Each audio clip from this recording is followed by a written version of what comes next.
I've said it before, and I'll say it again. Through the Lens of Time was the best episode this season. So it'll please you to hear that they're finishing the season with a sequel to it. Sequels can be problematic. Okay, I'm going to say this from the start.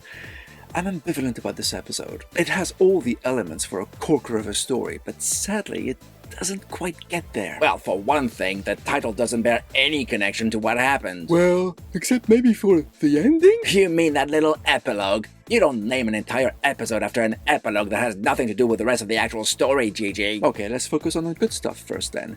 It's a sequel to the season's best episode. That's a good start in my book. Or a way to ruin a good premise. Now, McCluck, your time will come.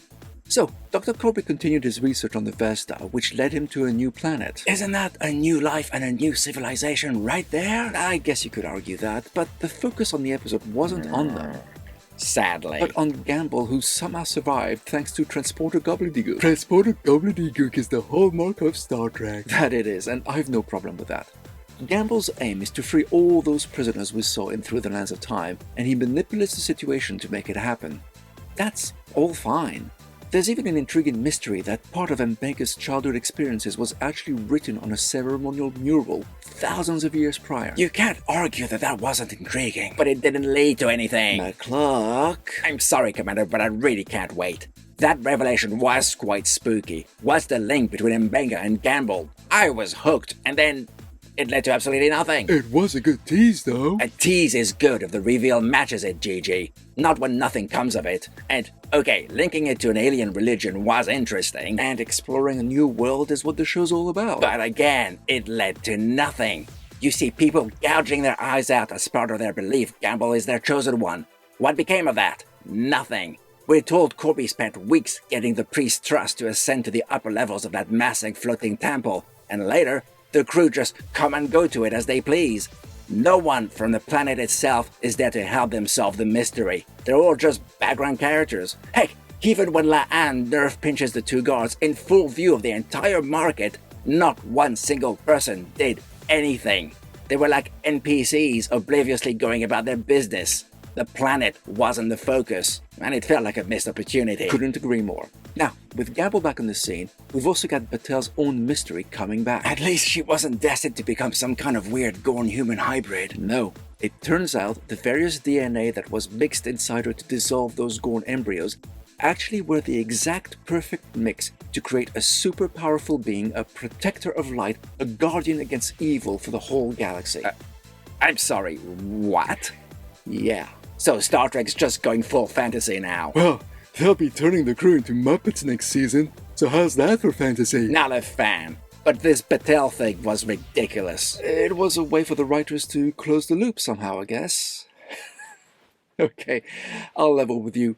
I agree. The whole thing was ridiculous, and if the Doc wasn't so busy in sickbay, he'll tell you that's on par with TNG's episode where the crew de-evolved in terms of absurd ignorance of actual biology. Genesis? Oh, that was so bad. Yeah, that show should probably have stopped at season 6. But they do lean on the fact that when it comes to the Vasta and that prison, cause and effect are reversed. Like how they knew in Through the Lens of Time that they had pressed that button to get out, so it meant that the footbridge would appear as they stepped onto the gorge. That was the most ludicrous part of that episode. Well, now that's how they explain how Batel is, was, and always will be that shimmering guardian. Okay, time loops can be fun. The obvious loss of Batel was heartfelt. And the episode spends a huge amount of time with Pike and Batel living a long, loving life together. I must admit it was initially weird, but I got into it. I was wondering if the delusions had anything to do with it, because it was bound to be an illusion of some kind. For all the questions I had, I felt that this was the best part of the episode.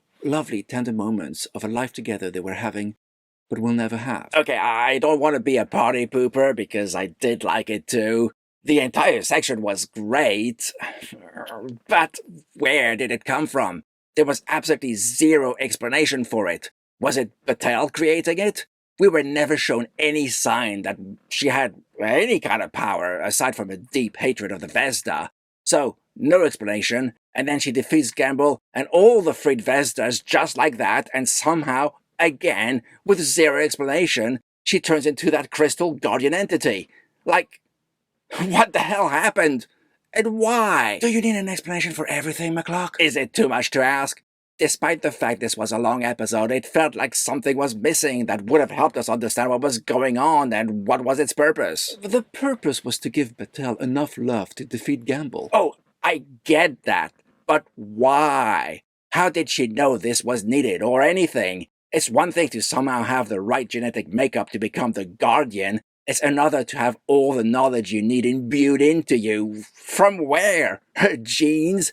That's not how genetics work. True, the outcome came far too fast and felt way too easy.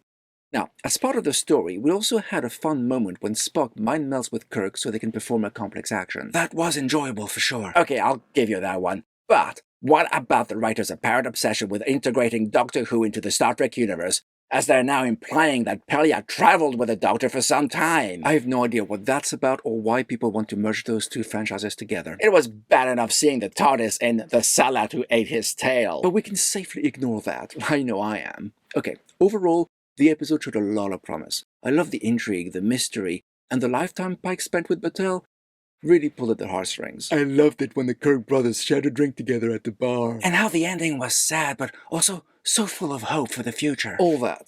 Can't disagree. But at the same time, it felt like something major was missing. There were generous skips in logic, it felt like entire scenes were missing, and the resolution with Gamble was really unsatisfying. Like we were told only those orbs could contain those monsters, yet at the end, they weren't even needed. Somehow, Battelle knew exactly what to do, which is an issue with modern writing in my experience.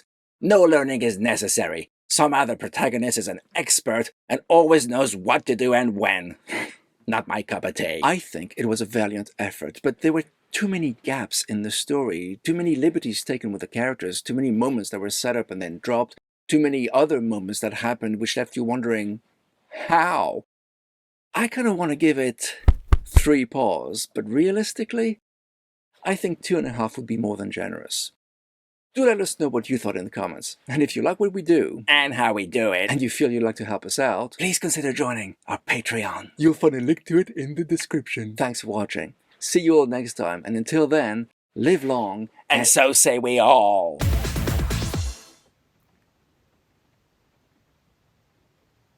Okay, I'm going to say this from the start. I'm ambivalent about this episode. It has all the elements for a corker of an episode, of a story. Okay, Okay.